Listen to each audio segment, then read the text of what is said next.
بالله من الشيطان الرجيم. بسم الله الرحمن الرحيم.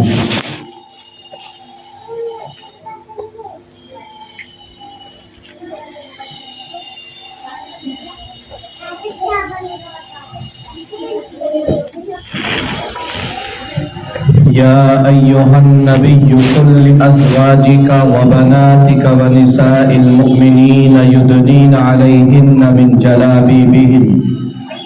صدق الله العظيم. معزز سامعات، اس وقت میں آپ کا یہ پروگرام جو تقریباً ہر مہینے آپ کو دین کے لیے بلایا جاتا ہے تاکہ ہم دین کی نئی باتیں اور اللہ کے نبی صلی اللہ علیہ وسلم کی سیرت کی باتیں اور آپ کی ازواج مطہرات کی زندگیوں کو آپ کی لخت جگر حضرت فاطمہ الزہرا رضی اللہ عنہا کی زندگی کو ہم دیکھ سکیں، سن سکیں اور پھر اسی نہج پر اپنی زندگی کو گزارنے کی کوشش کریں۔ یقیناً اس طریقے کی مجالس بڑی مبارک بادی کی مستحق ہوا کرتی ہیں۔ ہمارے حضرت مولانا قاری محمد طاہر صاحب جو ہماری اس مسجد کے امام و خطیب بھی ہیں، ان کے بچے آپ کو دین کی طرف بلاتے ہیں اور دین کے نئے پیغامات اور دین کی نئی چیزیں آپ کو دینے کی مکمل طریقے سے کوشش کی جاتی ہے۔ بہرحال مجھے بھی قرآن مقدس کے ذریعے سے ایک پیغام آپ تک پہنچانا ہے۔ اللہ رب العزت ہمارے اس پروگرام کو، اس بزم کو قبول فرما لے اور اسی طریقے سے دین کا یہ سلسلہ جاری اور ساری رہے۔ باری تعالیٰ سے ان کے بچوں کے لیے بھی دعا کرنی چاہیے کہ جو ہمیں پیغامات پہنچانے کے لیے مکمل کاوشیں کر رہے ہیں اور جد و جہد میں لگے ہوئے ہیں کہ کس طریقے سے ہم اپنی زندگی کو نبی صلی اللہ علیہ وسلم کے طریقے پر لے آئیں، اللہ رب العزت کے پیغامات اور احکامات پر لے آئیں، تو اس طریقے سے ہمیں ان کے لیے بھی دعا کرنی چاہیے۔ بہرکیف اللہ تبارک و تعالی نے اپنے آخری پیغمبر سیدنا جناب رسول اللہ صلی اللہ علیہ وسلم کو اس زمین کے اوپر آخری نبی اور آخری رسول بنا کر کے بھیجا۔ میں زیادہ تفصیل کے اندر نہیں جاؤں گا، مختصراً آپ کے سامنے ذکر کروں گا کہ آقا علیہ السلام جس ماحول میں پیدا ہوئے ہیں وہ ماحول ہر طرف عیاری اور مکاری کا ماحول ہے، فحاشی اور بدکاری کا ماحول ہے، شراب نوشیاں عام، زنا خوریاں عام، جوا عام، سٹے عام، یہاں تک کہ دنیا کا کوئی بھی گناہ اس طریقے کا نہیں تھا جو اس روئے زمین کے اوپر اس وقت میں موجود نہ ہو اور جو لوگ اس وقت میں نہ کر رہے ہوں۔ ذرا ذرا سی باتوں کے اوپر لڑائی جھگڑے فتنے اور فسادات عام تھے۔ ایسے ماحول میں عبداللہ کا در یتیم، آمینہ کا لخت جگر، عبد المطلب کا نور نظر آیا، تو جس ماحول میں اللہ کا یہ عظیم پیغمبر آیا ہے، اس نے آنے کے بعد جہاں پر غریبوں کا کوئی والی اور مددگار نہیں تھا، ایسے ماحول میں اللہ کا یہ عظیم پیغمبر آتا ہے کہ جس ماحول میں غلاموں کی کوئی ویلیو، کوئی حیثیت نہیں تھی، غلاموں کو دنیا کے اندر بے حس سمجھا جاتا تھا، دنیا کے اندر کوئی مقام ان کا نہیں تھا، دنیا کے اندر رہ کر یہ تمام کی تمام چیزیں عام ہوتی چلی جا رہی تھی، یہاں تک کہ لڑکیوں کو زندہ درگور کیا جاتا تھا، یہاں تک کہ یتیموں کو کوئی سہارا دینے والا نہیں تھا، فقیروں اور محتاجوں کا کوئی مددگار نہیں تھا۔ اس ماحول میں اللہ کا یہ عظیم پیغمبر سیدنا جناب رسول اللہ صلی اللہ علیہ وسلم پیدا ہوئے اور لوگوں کو پیغام دیا، جو مظلوم تھے ان کی مدد کی گئی، یتیموں کو سہارا دیا گیا، بے سہاروں کے سہارا بن گئے۔ آقائے مدنی سیدنا جناب رسول اللہ صلی اللہ علیہ وسلم نے آ کر کے غلاموں کو ایک وقار دیا، عورتوں کو وقار عطا کیا گیا، ماؤں بہنوں کی عزتوں کو نیلام کیا جاتا تھا، ان کی آبروؤں کو پامال کیا جاتا تھا۔ جب آقائے مدنی سر زمین پر تشریف فرما ہوئے تو آپ نے آنے کے بعد زندگی کا سلیقہ اور زندگی کے جینے کا طریقہ انسان کو عطا کیا۔ انسان کو عورت کے بارے میں ذکر فرمایا کہ اگر یہ ماں ہے تو اس کے پیروں کے نیچے جنت ہے، بیٹی ہے تو گھر کے اندر رحمتیں ہی رحمتیں ہیں۔ آپ نے ذکر فرمایا کہ دنیا کے اندر رہ کر کوئی باپ کوئی شخص اگر 3 بیٹیوں کی ایک روئے زمین کے اوپر رہ کر 3 بیٹیوں کی کفالت کرتا ہے تو آپ نے ارشاد فرمایا اپنی 2 انگلیوں کو اٹھا کر کہ کل قیامت کے میدان میں یہ بندہ میرے ساتھ میں اس طریقے سے ہوگا۔ صحابہ نے عرض کیا یا رسول اللہ اگر کسی کے 2 بیٹی ہوں یا کسی کے 2 بہنیں ہوں تو اس کے بارے میں آپ کا کیا فرمان مبارک ہے؟ آپ صلی اللہ علیہ وسلم نے ارشاد فرمایا اس کے لیے بھی کل قیامت کے میدان میں سفارش کروں گا، اور محمد اس کی گواہی لیتا ہے کہ میں اس کو جنت میں داخل کراؤں گا۔ اور صرف صحابہ سے کے سامنے آپ صلی اللہ علیہ وسلم نے ذکر فرمایا کہ 2 ہی نہیں، اگر کوئی شخص ایک بیٹی یا ایک بہن کی پرورش کرتا ہے تو اللہ تبارک و تعالی اس کو جنت میں جگہ عطا فرمائیں گے۔ اور میرے اور آپ کا آخری پیغمبر، میرے اور آپ کے رسول، اللہ کا یہ عظیم قاصد اور یہ اللہ کا عظیم پیغمبر اپنی زبان اطہر سے جملہ ارشاد فرماتے ہیں کہ دنیا کے اندر رہ کر اگر بیٹیوں کی کفالت کی جائے گی، ان کو پڑھانے میں، ان کو لکھانے میں، ان کے لیے ہر اعتبار سے، تو آپ نے ذکر فرمایا میں یعنی محمد عربی صلی اللہ علیہ وسلم اس انسان کی ضمانت اور گارنٹی لیتے ہیں کہ کل قیامت کے میدان میں رب ذوالجلال سے اس کی سفارش کی جائے گی۔ تو میری ماؤں بہنوں، اس طریقے سے آقا علیہ الصلوۃ والسلام نے ایسے ماحول میں آنکھیں کھولی تھی۔ بلال حبشی کو مارا جا رہا ہے، ایک روز کا واقعہ ہے، بلال حبشی سے معلوم کیا گیا بلال کون سی وجہ ہے کہ جس کی وجہ سے تو محمد عربی صلی اللہ علیہ وسلم کے دامن میں آ گئے ہو؟ تو بلال یوں کہتے ہیں کہ کیا بتاؤں، ایک روز اس طریقے سے ہوا، میں شدید بخار کی حالت میں تھا، میں شدید مرض میں مبتلا تھا، مجھے آرام کی سخت ضرورت تھی۔ میں نے اپنے آقا سے کہا، میں نے اپنے مولا سے کہا مجھے اس وقت میں آپ اجازت دے دیجئے، میں آرام کر لوں، آپ اجازت دے دیجئے، میں سکون طلب کر لوں، آپ اجازت دے دیجئے کہ بلال تھوڑا سا آرام کرنا چاہتا ہے۔ حضرت بلال حبشی یوں فرماتے ہیں میرے آقا نے، میرے مولا نے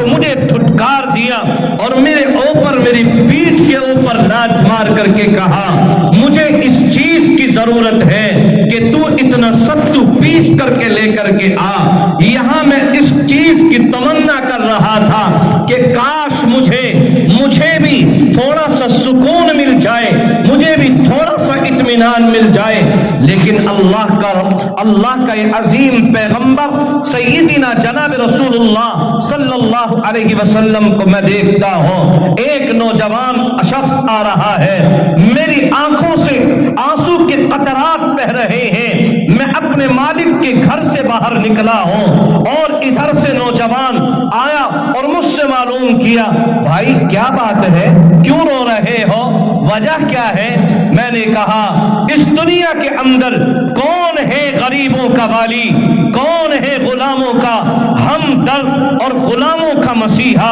کون ہے غریبوں کی سننے والا، کون ہے بے سہاروں کو سہارا دینے والا؟ تو اس لیے میں آپ کو کیا بتاؤں، جب کوئی سہارا دینے والا نہیں، جب کوئی غلاموں کا والی نہیں، جب کوئی بے سہاروں کو سہارا دینے والا نہیں، جب کوئی یتیموں کے سروں کے اوپر ہاتھ رکھنے والا نہیں، محمد الرسول اللہ نے کہا ارے بتا تو صحیح بھائی کیا وجہ ہے، روتا کیوں ہے؟ بلال کی آنکھوں میں اور آنسو آ گئے، آج تک غلام سے کسی نے نہیں پوچھا، پہلی مرتبہ کوئی معلوم کر رہا ہے کہ کس طریقے سے بلال بتائے۔ بلال کا ہاتھ پکڑا تو محمد الرسول اللہ کی زبان سے نکلا ارے بھائی تمہیں تو بخار ہے، چلو آپ یہاں پر بیٹھ جاؤ۔ ان کو اس جگہ پر بٹھایا، آقائے مدنی اپنے گھر پر آئے اور آنے کے بعد دوائی کا ایک پیالہ لیا اور اس پیالے کو لے کر بلال کی خدمت میں حاضر ہوئے اور کہنے لگے کہ اے اللہ کے نیک بندے اس کو پی لے اور اس سے آرام حاصل کر لے، آرام اور سکون مل جائے گا۔ اس نے دوائی کو پیا اور پینے کے بعد بلال کہتے ہیں مجھے سکون مل رہا تھا، میں چاہ رہا تھا کہ لیٹ جاؤں، لیکن ادھر مالک نے ڈانٹ دیا تھا، ادھر مالک نے کہہ دیا تھا کہ تجھے اس وقت کے اندر ستو پیس کر لانا ہے، تو اس وجہ سے میں اس چکی کی طرف کو چلنے لگا تاکہ ستو کو بنا لیا جائے، تاکہ ستو کو پیس لیا جائے۔ لیکن یہ نوجوان کہتا ہے کہ دیکھو ابھی تمہیں آرام کی ضرورت ہے، اس لیے کہ تمہیں بخار چڑھا ہوا ہے، تمہیں سکون کی ضرورت ہے، اس لیے کہ تمہیں ابھی بیماری ہے۔ تو میں نے کہا اب کیا کروں، جب میرے مالک نے کہہ دیا ہے، میرے مولا اور آقا نے کہہ دیا ہے اور میرے سردار نے کہہ دیا ہے کہ تجھے ستو پیس کر لانا ہے۔ بلال سے یوں کہا اس نوجوان نے کہ تو آرام کر لے، تیرا کام بھی اللہ کرا دے گا۔ یہ ابھی نوجوان ابھی اپنے گھر نہیں گئے ہیں، یہ بلال ادھر لیٹ کر کے سو گئے، آنکھ لگ گئی، ایک پہر گزر گیا، دوسرا پہر گزر گیا، تیسرے پہر میں فرماتے ہیں جب میری آنکھ کھلی تو مجھے افاقہ تھا، بخار کو راحت تھی، میرا بدن سکونیت اختیار کر رہا تھا، میرے بدن کے اندر سکون اور اطمینان تھا، میرے بدن پر جو لرزہ تھا وہ ختم تھا۔ تو بلال فرماتے ہیں جب میں نے دیکھا تو یہ نوجوان اس چکی سے اٹھ کر کے چلنے لگا، میں نے کہا آج تک کسی نے غلاموں کے ساتھ میں ہمدردی نہیں کی، آج تک کسی نے غلاموں کے ساتھ میں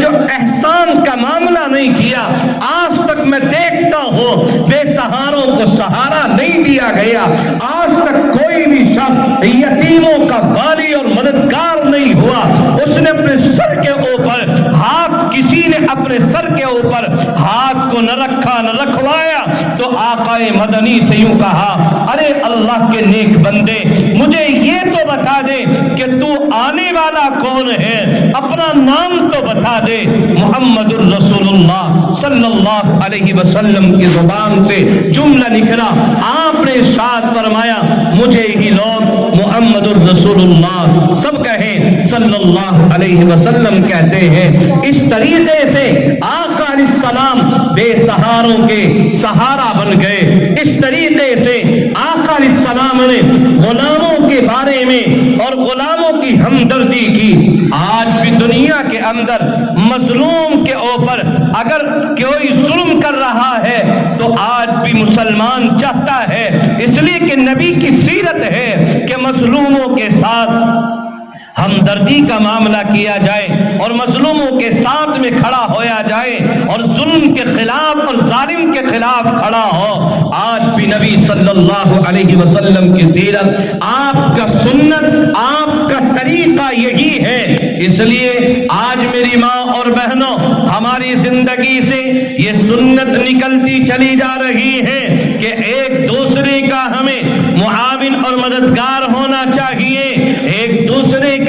ہمیں ستانے کے بجائے ایک دوسرے کی مدد کرنی چاہیے۔ آج معاشرے کے اندر سے یہ تمام چیزیں ختم ہوتی چلی جا رہی ہیں، اس لیے ہمیں اپنے آپ کو نبی علیہ السلام کی طرف لے کر آنا ہے۔ ایسے ماحول میں نبی صلی اللہ علیہ وسلم نے آنکھیں کھولی کہ جب کفار و مشرکین تمام کے تمام لوگ اور بڑے بڑے لوگ سردار تھے، جب آپ نے نبوت کا وعدہ فرمایا تو آپ مکہ المکرمہ میں اور ایک موقع پر نماز پڑھ رہے ہیں۔ نماز کی حالت میں کچھ اوباش قسم کے لڑکے ہیں جنہوں نے آپ کے جسم کے اوپر گندی اوچھڑی کو ڈال دیا ہے۔ حضرت فاطمہ الزہرا رضی اللہ عنہا نے اپنے کم سن ہاتھوں سے اور اپنے ننھے اور معصوم سے ہاتھوں سے اس کو ہٹایا ہے۔ اسی پر بس نہیں بلکہ آقا مدنی ایک مرتبہ نماز پڑھ رہے ہیں، نماز کی حالت میں کفار کے بڑے بڑے سردار آتے ہیں اور رسی کا پھندا بناتے ہیں اور اس پھندے کو میرے اور آپ کے آقا کی گردن کے اندر ڈال دیتے ہیں اور پھر اس کے بعد ایک دائیں طرف کھینچتا ہے، ایک بائیں طرف کھینچتا ہے، یہاں تک کہ آقا کی زبان ادھر باہر نکل کر کے آ جاتی ہے۔ اسی پر بس نہیں ہے، آپ کوئی کم نہیں ہو، آپ اسلام کی ملکہ ہو، اسلام کی شہزادی ہو، اور دیکھو تو صحیح کس طریقے کی قربانیاں آپ نے بھی دین اسلام کے لیے دی ہیں۔ حضرت زنیرہ کی آنکھوں کو نکال لیا گیا، کس وجہ سے کہ وہ اللہ رب العزت پر ایمان رکھتی تھی اور وہ یوں کہتی تھی لا الہ الا اللہ تفلحو کہتی تھی، وہ اللہ احد کہا کرتی تھی، وہ اللہ الصمد کہا کرتی تھی۔ حضرت سمیہ رضی اللہ عنہا کے دو ٹکڑے کر دیے گئے تھے، کس وجہ سے؟ صرف اللہ رب العزت کی اطاعت کی بنیاد پر۔ میری ماں اور بہنوں، اللہ رب العزت نے خاص پیغام نبی صلی اللہ علیہ وسلم کے ذریعے سے مجھے اور آپ کو ہی نہیں بلکہ امت کی تمام ماں بہنوں کو اور تمام عورتوں کو ذکر فرمایا۔ اللہ رب العزت نے پیغام دیا، میں نے دوران خطبہ آیت کریمہ پڑھی جس کے اندر اللہ رب العزت نے پیغام دیا، یا ایھا النبی قل لازواجک وبناتک ونساء المؤمنین۔ اللہ رب العزت نے پیغام دیا اپنے نبی کو مخاطب کر کے، اپنے نبی کو مخاطب کر کے پیغام دیا، اے نبی سب سے پہلے آپ کہہ دیجئے اپنی بیویوں سے وبناتک اور اپنی بیٹیوں سے، اور پھر فرمایا ونساء المؤمنین، اور اسلام کی تمام اور اسلام کو ماننے والی اور ایمان والی تمام عورتوں سے کہ کیا پیغام دیا جائے، یدنین علیہن من جلابیبہن، جب وہ اپنے گھروں سے باہر نکلے تو اپنے چہروں کو اپنے گھروں سے جب نکلے تو اپنی چادر کو، اپنی اوڑھنی کو سر کے اوپر آگے کی طرف کو سرکا لے۔ اس لیے آج بھی میں اور آپ اس چیز کے اوپر غور کریں کہ دنیا کے اندر رہ کر آج ہمارے معاشرے میں اور بالخصوص طریقے سے ہماری ماں اور بہنوں میں یہ چیز عام ہوتی چلی جا رہی ہے کہ معاشرے کے اندر سے پردے کا مسئلہ ختم ہوتا چلا جا رہا ہے اور پردے کا ماحول ہماری ماں بہنوں سے نکلتا چلا جا رہا ہے، اور تمنا یہ کرتی ہے کہ کس طریقے سے ہمارے بچے اور کس طریقے سے ہمارے بچوں میں دین کا ماحول پیدا ہو جائے۔ یاد کیجئے اگر ہمیں اپنے بچوں کے اندر دین کا ماحول پیدا کرنا ہے تو سب سے پہلے اپنی زندگی کو بدلنا ہے۔ کس طریقے سے ہمیں اپنی زندگی کو بدلنا ہے کہ ہماری زندگی صحابیات کی زندگی پر آ جائے،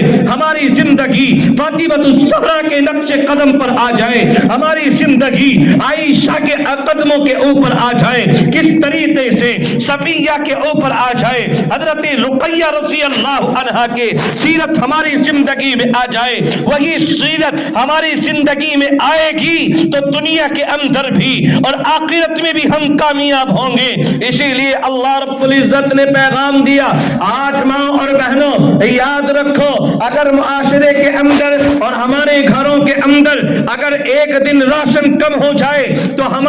ہماری مائیں بہنیں اپنے شوہروں کے لیے لان تان کر دیتی ہیں اور لعنتیں بھیجتی ہیں، لیکن قربان جاؤں حضرت فاطمۃ الزہرا رضی اللہ عنہا کی قدموں کے اوپر بھی، آپ کی جوتیوں کے اوپر، فاطمہ رضی اللہ عنہا کے گھر میں ایک دن نہیں بلکہ کئی دن تک مسلسل کھانے کے لیے کچھ نہیں ہے، لیکن پھر بھی زبان کے اوپر کوئی شکایت نہیں ہے، پھر بھی زبان کے اوپر کوئی شکوہ نہیں ہے، کوئی گلہ نہیں ہے۔ آج دنیا کے اندر رہ کر ہماری